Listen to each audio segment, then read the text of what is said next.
Donald Trump அவர் பாத்தீங்கன்னா இப்ப Republican party candidate. அவர் வந்துட்டு ஒரு சில சென்டிமீட்டர்ல தப்பிச்சிருக்காரு. சின்ன ஒரு 2-3 சென்டிமீட்டர் இருந்தா நெத்தி போட்டு அவர் உயிரிழந்திருப்பார். இத பண்ணது யாருன்னா தாமஸ் குரூக் அப்படின்ற ஒரு 20 வயது பையன். இந்த சூழல்ல இப்ப எலெக்ஷனே திசை மாறி விடுமா? இப்போ இனிமேல் கண்டிப்பா ட்ரம்ப் தான் அடுத்த பிரசிடென்டா? டொனால்ட் ட்ரம்ப் வந்து டெமோக்ரஸியே கில் பண்ணிடுவாரு. நான் இத்தனை வருஷம் நல்லா உழைச்சதெல்லாம் சும்மா ஒரு அரை மணி நேரம் டிபேட் வச்சு மக்கள் நெகட்டிவா முடிவு பண்ண மாட்டாங்க. இந்த இஷ்யூஸ்லாம் வந்த உடனே ஒபாமாவை நீக்க போறாரு, ஒபாமா நின்னுட்டா பிரச்சனை இல்லைன்னு.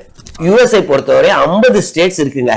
இப்பயே சொல்லிடலாம் 40 ஸ்டேட். இப்பயே சொல்லிடலாம் நியூயார்க், கலிபோர்னியா, இவங்க எல்லாம் யாருக்கு ஓட்டு போட போறாங்க?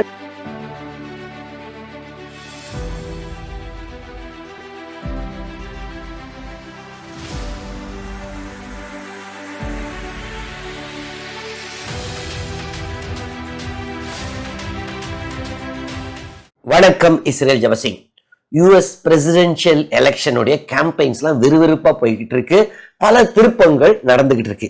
இதுல ஒரு முக்கிய திருப்பம் என்னன்னா, கடந்த சனிக்கிழமை அதாவது 13ஆம் தேதி முன்னாள் பிரசிடென்ட் டொனால்ட் ட்ரம்ப் அவர் பாத்தீங்கன்னா இப்ப ரிப்பப்ளிகன் பார்ட்டி கேண்டிடேட். அவர் வந்துட்டு ஒரு சில சென்டிமீட்டர்ல தப்பிச்சிருக்காரு, உயிர் தப்பி இருக்கிறார். குண்டு வந்துட்டு அவருடைய காதை துளைத்தது, வலது காது. ஆனா ஒரு சின்ன ஒரு 2-3 சென்டிமீட்டர் இருந்தா நெத்தி போட்டு அவர் உயிரிழந்திருப்பார். இத பண்ணது யாருன்னா தாமஸ் குரூக் அப்படின்ற ஒரு 20 வயது பையன். ஸ்கூல் முடிச்சுட்டு எதனால அவன் பண்ணா தெரியல. ஏன்னா உடனடியா அவர் வந்துட்டு இது பெனிசில்வேனியா என்ற இடத்துல இவர் கேம்பெயினுக்கு போயிருக்காரு. அப்ப பாத்தீங்கன்னா ஒருத்தன் இந்த மாதிரி சுட்டுட்டான்.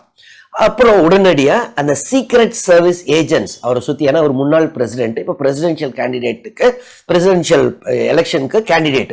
ஸோ எப்பயுமே சீக்ரெட் ஏஜென்ட்ஸ் கூட இருப்பாங்க. உடனடியா அவங்க ஸ்னைப்பர் வச்சு அவனை சுட்டுட்டாங்க. அவன் இறந்துட்டான். அந்த பையன் வந்துட்டு சுடும்போது கூட இருந்த இன்னொரு இந்த எலெக்ஷன் ரேலியை அட்டன் பண்ற இன்னொருத்தர் இறந்துட்டார். 2 பேர் கிரிட்டிக்கலி இன்ஜூர்டு.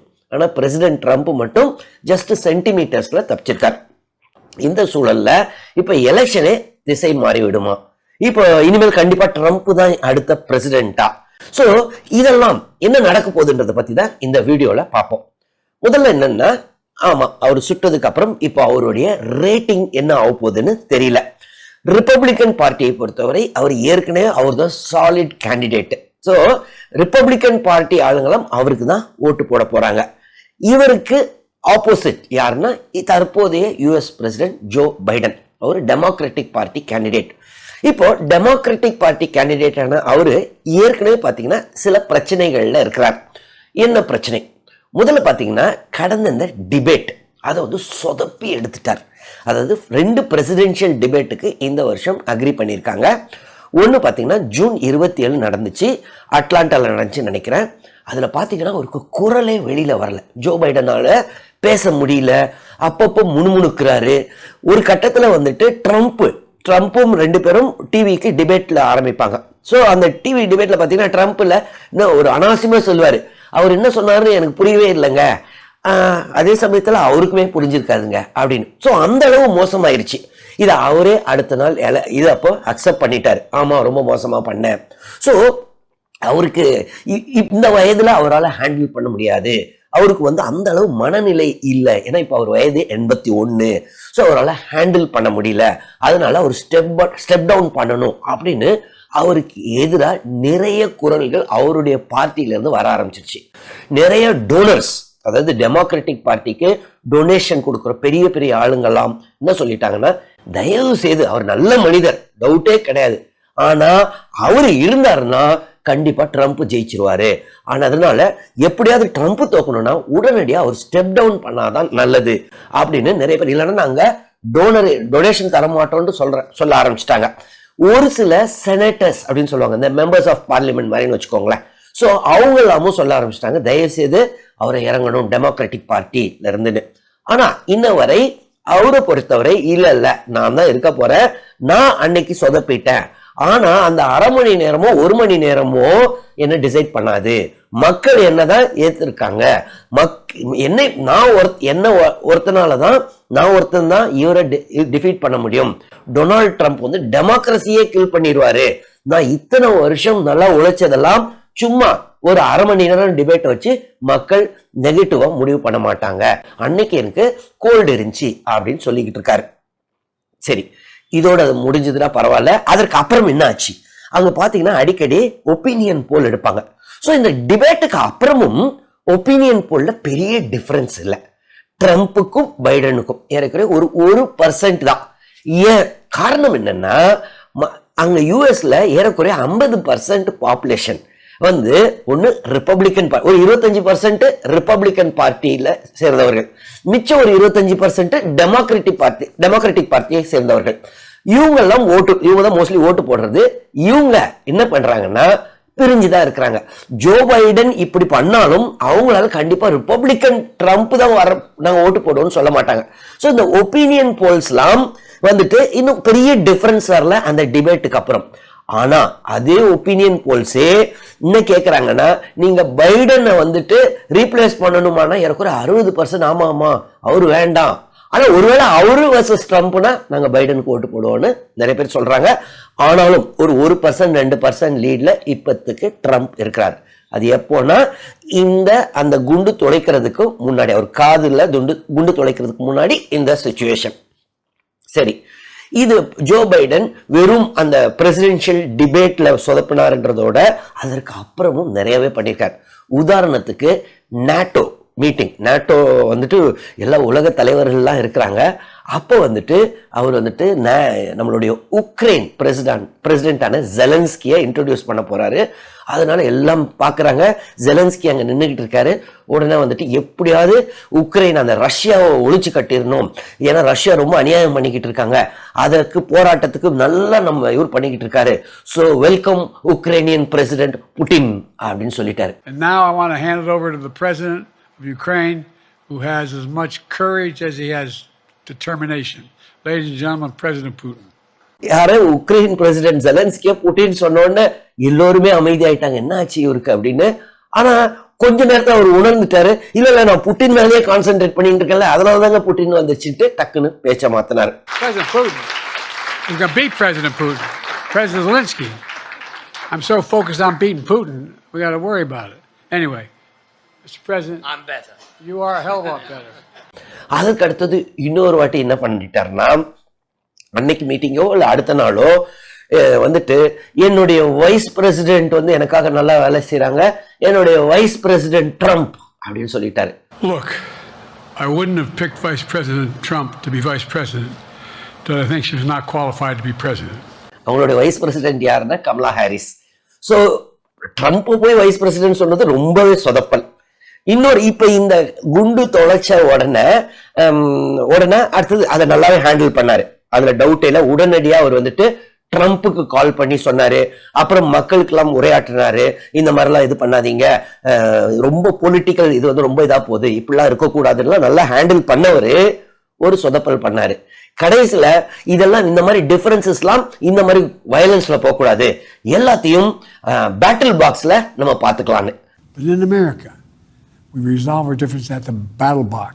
அவர் சொல்ல வந்தது பேலட் பாக்ஸ், ஆனா பேட்டில் பாக்ஸ்னு சொல்லிட்டாரு. சோ திரும்ப உளறல்கள் தான் இருக்கு. இதற்கு அடுத்த பிரசிடென்ஷியல் டிபேட் எப்ப நடக்க போகுதுன்னா செப்டம்பர் 10. சோ அதற்கு முன்னாடி ஆகஸ்ட் மாசம், ஆகஸ்ட் 16 திருப்பி இந்த டெமோக்ராட்டிக் பார்ட்டி ஆளுங்க கடைசியில் அதன் கன்வென்ஷன் சொல்லுவாங்க, அவங்க எல்லாம் கூடி இப்ப பைடன் தானா இல்ல வேற யாராவது மாத்தணுமா அப்படின்னு அவங்க முடிவு பண்ணணும். ஆனா இவங்க மெஜாரிட்டி இதுவரை என்னன்னா பைடன் தான் இருக்கணும்னு நினைக்கிறாங்க. உள்ளுக்குள்ள இவரா ஸ்டெப் டவுன் பண்ணா நல்லது அப்படின்னு தான் பெரும்பாலும் யோசிக்கிறாங்களாம். ஆனா அவர் ஸ்டெப் டவுன் பண்ண விரும்பலன்னா அப்போ அவர் தான் கண்டினியூ ஆவாரு. அப்போ என்ன ஆகும்? ட்ரம்ப் வர்சஸ் பைடன் அப்படி இருந்துச்சுன்னா, இல்ல இன்னொரு ஒரு பாசிபிலிட்டி என்னன்னா, போக போக சொதப்பல்கள் நடந்துகிட்டே இருக்கிறனால திடீர்னு ஜோ பைடனே ஸ்டெப் டவுன் பண்ணிடுறான்னு வச்சுக்கோங்க. அப்போ பிரச்சனை இல்லை, இமீடியட்டா இன்னொரு கேண்டிடேட், அது கமலா ஹாரிஸா இருக்கலாம், இல்ல வேற ஒரு சிலர் என்ன சொன்னாங்கன்னா, இந்த இஷ்யூஸ்லாம் வந்த உடனே ஒபாமாவை நீக்க போறாரு, ஒபாமா நின்னுட்டா பிரச்சனை இல்லைன்னு. ஆனா அது தவறு. US constitution 22nd amendment act 1951 பிரகாரம் ஒரு நபர் 2 முறைக்கு மேல யுஎஸ் பிரசிடென்டா இருக்க முடியாது. ஸோ அது தவறான நியூஸ் ஐட்டம் நிறைய வந்துச்சு. ஒபாமா நிக்க போறாருன்னு கிடையாது, அவரால் லீகலா நிக்க முடியாது. ஸோ அவரை விட்டால் நிறைய பேர் இருக்கிறாங்க. இப்ப கமலா ஹாரிஸ் இருக்கிறாங்க, ஆனா அவங்களுக்கு அவ்வளவு பாப்புலாரிட்டி இல்லை அப்படின்னு சொல்றாங்க. ஆனா இப்ப யாருனாலும் வரலாம், நிறைய பேர் டெமோக்ராட்டிக் பார்ட்டில இருந்து வரலாம். இதெல்லாம் எப்ப நடக்கும்னா இவரே வாலண்டியரா என்ன சொல்லணும், இல்ல இல்ல நான் நிக்கல அப்படின்னு. அந்த ஆனா இன்ன வரை என்ன சொல்றாருன்னா கிடையவே கிடையாதுங்க, நான் தான் நிக்க போறேன் அப்படின்னு விடாப்பிடியா இருக்கிறார். ஸோ அவருடைய க்ளோஸா இருக்கிறவங்க கன்வின்ஸ் பண்ணாதான், அவங்களும் கன்வின்ஸ் பண்றாங்களா, கன்வின்ஸ் பண்ணியும் இல்ல இல்ல நான் தான் நிக்க போறேன்னு தெரியல. ஏன்னா அந்த டிபேட்டுக்கு அப்புறமும் அவர் என்ன சொல்றாருன்னா என்னுடைய ரேட்டிங்க பாருங்கன்னு. ரேட்டிங் பெருசா இன்னும் குறையல அவருக்கு. அவருக்கும் ட்ரம்ப்புக்கும் பைடனுக்கும் 1% டிஃபரன்ஸ் தான் இருக்கு.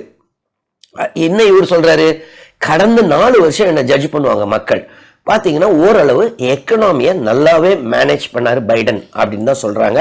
அன்எம்ப்ளாய்மெண்ட்ல நல்லாவே குறைஞ்சிருச்சுன்றாங்க.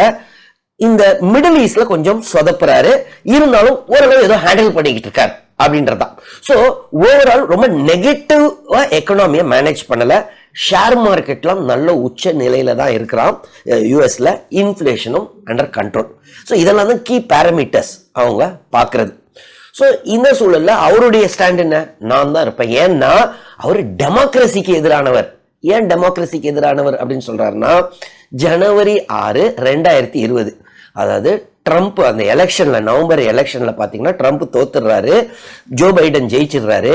ஆனா ஜனவரி 6 வந்துட்டு அந்த எலெக்ஷனே செல்லுபடி இல்லைன்னு ட்ரம்ப் திருப்பி சொல்லி கடைசியில அந்த அவங்களுடைய கேபிட்டல் அந்த இடத்துக்கே போய் அட்டாக் பண்ணாங்க மக்கள். அதெல்லாம் தூண்டி விட்டதே ட்ரம்ப் தான்.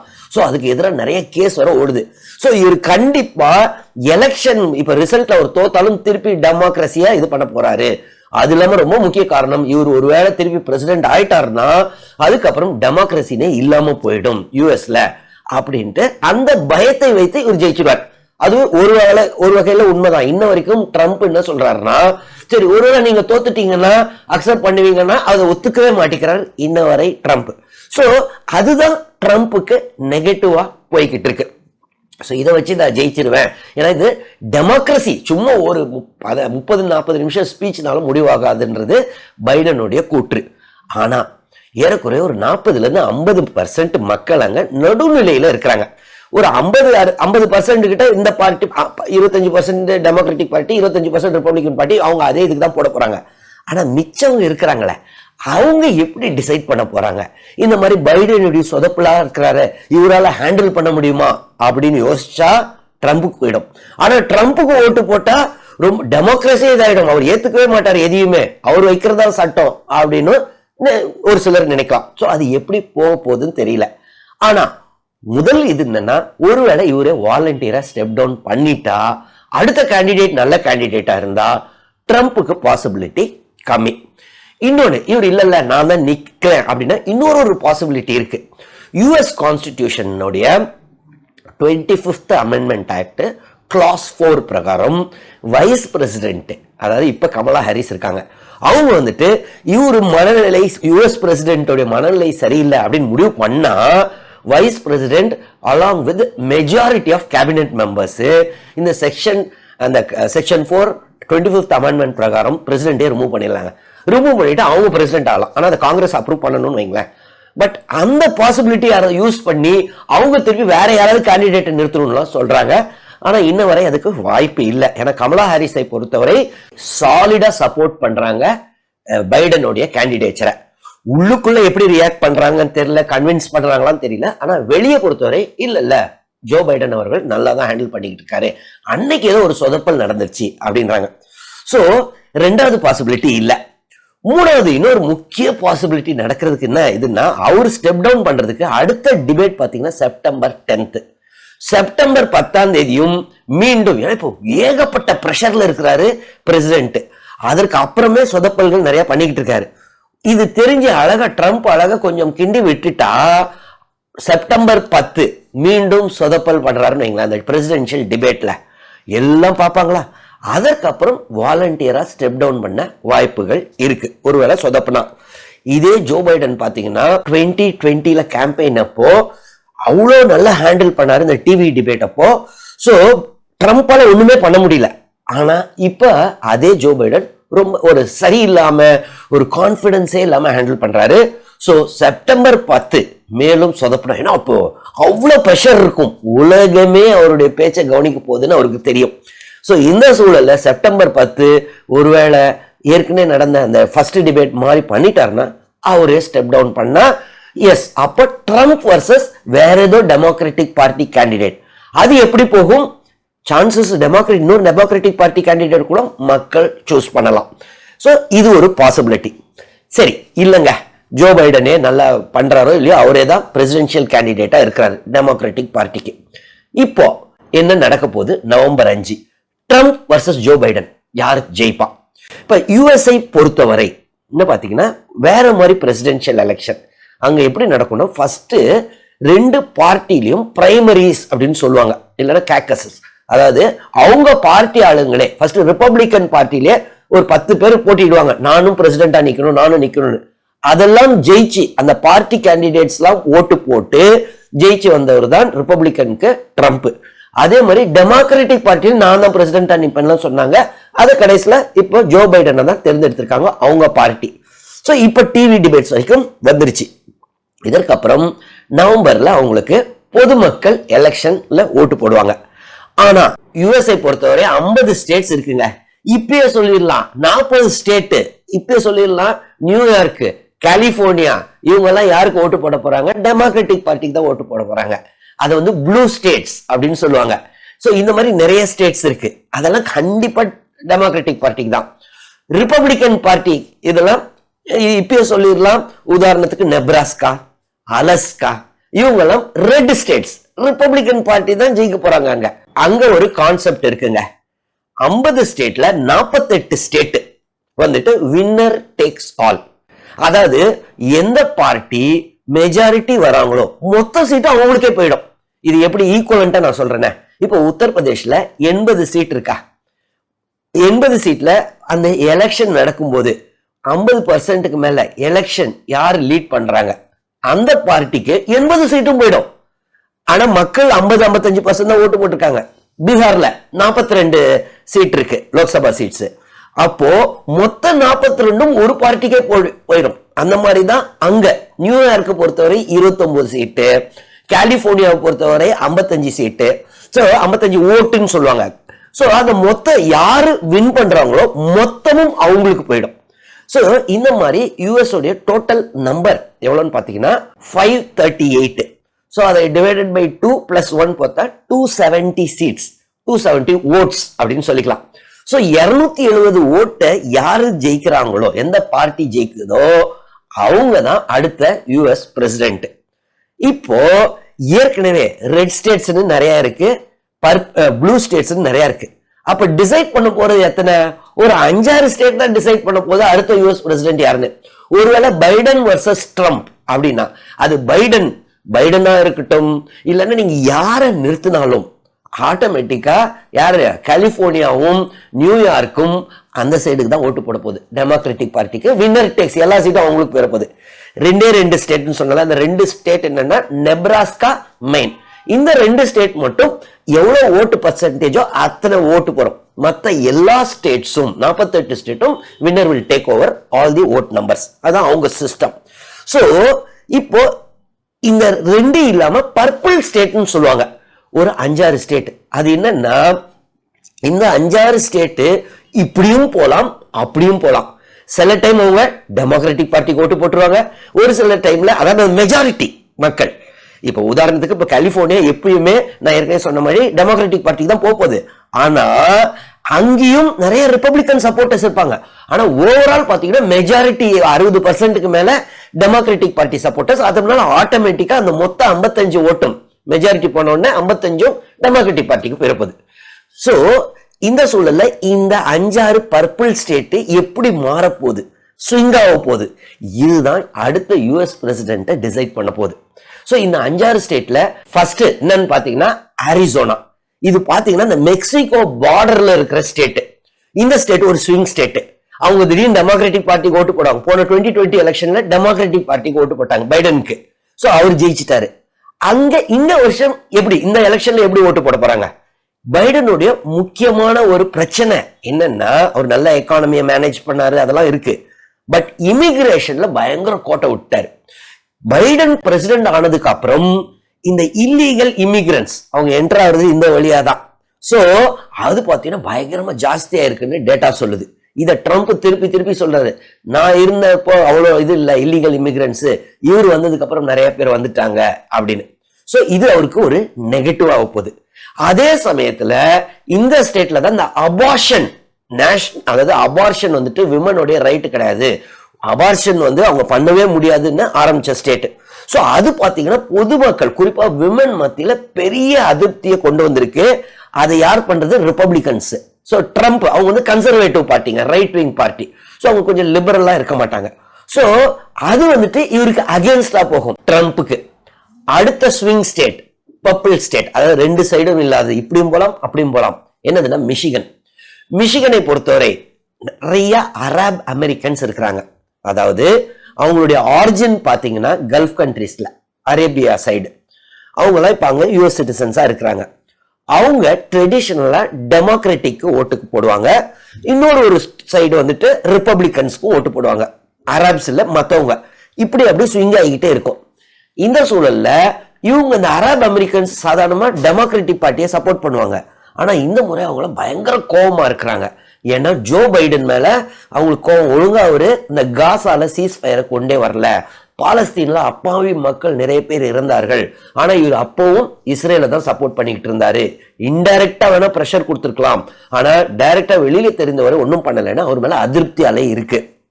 ஆனா அவங்க ட்ரம்ப்க்கு ஓட்டு போடுவாங்களா? அவங்க ட்ரம்ப்புக்கு ஓட்டு போட மாட்டாங்க. ஏன்னா அவங்க ரிப்பப்ளிகன் பார்ட்டி, அவங்க ரைட் விங், அவரு இன்னும் பயங்கர ஓப்பனா இஸ்ரேல சப்போர்ட் பண்ணுவாரு. சோ இந்த பிரைமரி எலெக்ஷன் நடந்துச்சுல டெமோக்ராட்டிக் பார்ட்டி, அப்ப ஏறக்குறைய 1,00,000க்கும் மேல அவங்களாம் நாங்க யாருக்குமே போட மாட்டோம்னு ஒரு ஆப்ஷனை சூஸ் பண்ணிட்டாங்க, நம்ம நோட்டா ஆப்ஷன் மாதிரி. சோ ட்ரம்ப் அவருக்கு பைடனுக்கு இது பண்ணல. சோ இது எப்படி போகுது? இது நெகட்டிவாவும் போயிடலாம் ஜோ பைடனுக்கு. அடுத்த ஸ்டேட் பாத்தீங்கன்னா பெனிசில்வேனியா. இது ஒரு பர்பிள் ஸ்டேட், இப்படியும் போகும் அப்படியும் போகும். போன எலெக்ஷன்ல அவங்க ஜோ பைடனுக்கு டெமோக்ராட்டிக் பார்ட்டிக்கு ஓட்டு போட்டாங்க. ஆனா இந்த வருஷம் என்ன பண்ண போறாங்க? ஏன்னா இன்ஃப்ளேஷன் பயங்கர ஜாஸ்தியா இருக்கு அந்த ஸ்டேட்ல மட்டும், அதனால மக்கள் அதிருப்தியில இருக்காங்க.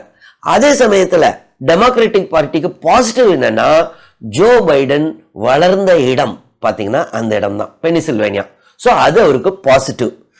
சரி, இங்க ரொம்ப இன்ஃப்ளேஷன் இருக்குன்னு ட்ரம்ப் சைடு போவாங்களா? ரிப்பப்ளிகன் பார்ட்டிலே அவருக்கு பெருசா இனிஷியலா சப்போர்ட் இல்லாத இடம் பாத்தீங்கன்னா பெனிசில்வேனியா தான். அப்ப அங்கதான் இந்த நிக்கி ஹேலின்னு ரிப்பப்ளிகன் பார்ட்டி கேண்டிடேட் ஒருத்தர் ட்ரம்ப்புக்கு எதிராக கண்டெஸ்ட் பண்ணாங்க. அங்க அவங்க தோக்கடிச்சாங்க யார? ட்ரம்ப்ப. சோ இது எப்படி போகுது? இந்த மாதிரி ஸ்விங் ஸ்டேட்ஸ், விஸ்கான்சின் ஒன்று இருக்கு. சோ இதெல்லாம் இப்படி போகுமா அப்படி போகுமா? ஒரு 5-6 ஸ்டேட் தான் அடுத்த யூஎஸ் பிரசிடென்ட்டை டிசைட் பண்ண போகுது. அதனாலதான் இவங்க ரொம்ப கேம்பெயின்லாம் பாத்தீங்கன்னா அங்கதான் கான்சென்ட்ரேட் பண்ணிக்கிட்டு இருக்காங்க. இப்போ ட்ரம்ப் சுடப்பட்டார்னு சொன்னல, அது எங்க நடந்துச்சு? பெனிசில்வேனியா. அது ஒரு ஸ்விங் ஸ்டேட். சோ ஒரு 5-6 ஸ்டேட் அடுத்த எலெக்ஷனை டிசைட் பண்ண போது. அடுத்த 4 மாசம் என்ன நடக்க போகுதுன்னு தெரியல. சோ ஒரு possibility, Joe Biden step down பண்ணிட்டாருன்னா, அவரே வாலண்டியரா பண்ணிட்டாருன்னா டெமோக்ராட்டிக் பார்ட்டிக்கு அதிக வாய்ப்பு இருக்கு, புது கேண்டிடேட் நல்லா வந்து இது பண்ணா. ஏன்னா ட்ரம்ப்புக்கு ஒரு பெரிய நெகட்டிவ் ஆக்ட் பண்றது என்னன்னா, அவருடைய பார்ட்டி பயங்கரம், அவங்க ஓட்டர்ஸ்லாம் கண்டிப்பா அவருக்கு தான் ஓட்டு போட போறாங்க. ஆனா இவர் டெமோக்ரஸியே கில் பண்ணிடுவார் அப்படின்றது. அதே சமயத்துல பைடன் வர்சஸ் ட்ரம்ப் இருந்துச்சுன்னா பைடனுக்கு ஒரு சில நெகட்டிவ்ஸ் இருக்கு. பாசிட்டிவ், அன்எம்ப்ளாய்மெண்ட் இது பண்ணிட்டாரு, கண்ட்ரோலுக்கு கொண்டு வந்துட்டாரு, இன்ஃபிளேஷனை கண்ட்ரோலுக்கு கொண்டு வந்துட்டாரு, ஜிடிபி ஏத்திட்டாரு, இதெல்லாம் ஷேர் மார்க்கெட் உச்ச நிலையில இருக்கு, இதெல்லாம் பாசிட்டிவா இருந்தாலும் அவருடைய சொதப்பல்கள். சோ அவரே ஸ்டெப் டவுன் பண்ணிட்டாருன்னா ஒருவேளை பாசிட்டிவா இருக்கலாம் டெமோக்ராட்டிக் பார்ட்டிக்கு. இல்ல அவரே கண்டெஸ்ட் பண்ணாலும் இந்த 5-6 ஸ்டேட் தான் அடுத்ததை டிசைட் பண்ண போது. அடுத்த பிரசிடென்ட்ட எப்படி அடுத்த 3-4 மாசம் நடக்க போகுது, அதை வச்சுதான் நம்மளால கண்டிப்பா சொல்ல முடியும் யார் அடுத்த யுஎஸ் பிரசிடென்ட் அப்படின்னு. சோ இப்பத்துக்கு அந்த குண்டு தொலைச்சதுனால அந்த சிம்பத்தி பெருசா இம்பாக்ட் பண்ணுமானா? அப்படிலாம் பண்ணாதுங்க. ஏன்னா நிறைய கான்ஸ்பிரசி தியரிஸ் வர சொல்ல ஆரம்பிச்சிட்டாங்க. முதல் வந்துட்டு டெமோக்ராட்டிக் பார்ட்டியில கான்ஸ்பிரசி தியரி என்ன சொல்றாங்க? இது மொத்தத்துக்கு மொத்தம் பண்ணதே ட்ரம்ப் தாங்க ஆள வச்சு. அது எப்படிங்க சுட்ட உடனே திடீர்னு நீங்க அந்த இதை பார்த்திருந்தீங்கன்னா உடனடியா ஒரு அமெரிக்க கொடி பின்னாடி வந்துடும், we will fight அப்படின்னு ஒரு கையை தூக்கி இப்படி இது பண்ணுவாரு. சோ இதெல்லாம் செட் பண்ணி வச்சிருந்தாங்க. அது எப்படி காதை இது பண்ணும்? ஆனா அது போய் கண்டிப்பா யாராவது அந்த அளவுக்கு ரிஸ்க் எடுப்பாங்க இங்க சுடு ஒரு சென்டிமீட்டர்ல. ஆனா இப்படி ஒரு டெமோக்ராட்டிக் பார்ட்டியை பொறுத்த வரைக்கும் நீ என்னன்னா சொல்லு, நான் நம்ப மாட்டேன், சிம்பத்தி எல்லாம் கிடையாதுன்னு.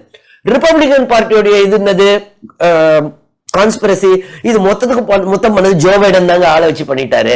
அது எப்படி இவ்வளவு சீக்ரெட் ஏஜென்ட்ஸ் இருக்கும்போது எப்படி அவங்க வந்து சுற்ற முடியும் அப்படின்றது அவங்களுடைய இது. சோ பார்ட்டி ஓட்ஸ் கன்சாலிடேஷன் அப்படிதான் இருக்க போது. இந்த மாதிரி சிம்பத்தி எல்லாம் ஒண்ணு இருக்க போறது. நம்ம நாட்டுல பயங்கர சிம்பத்தி வேவா இருக்குல்ல, அப்படிலாம் அங்க ஆக போறது இல்ல. சோ அடுத்த அது இல்லாம இன்னொரு 3-4 மாசம் இருக்கு, அதுக்குள்ளயும் நிறைய சேஞ்சஸ் நடக்கலாம். சோ அதுதான் எப்படி நடக்கும் அடுத்த யூஎஸ் பிரசிடென்ட்டை டிசைட் பண்ணும். இவரு ட்ரம்ப்புக்கு எதிராக நிறைய கேசஸ் வேற இருக்கு, அது வேற ஒரு சைட் போய்கிட்டு இருக்கு. சரி, இது என்னுடைய வியூ. உங்களுடைய வியூ என்ன? அடுத்த யூஎஸ் பிரசிடென்ட் யாரு?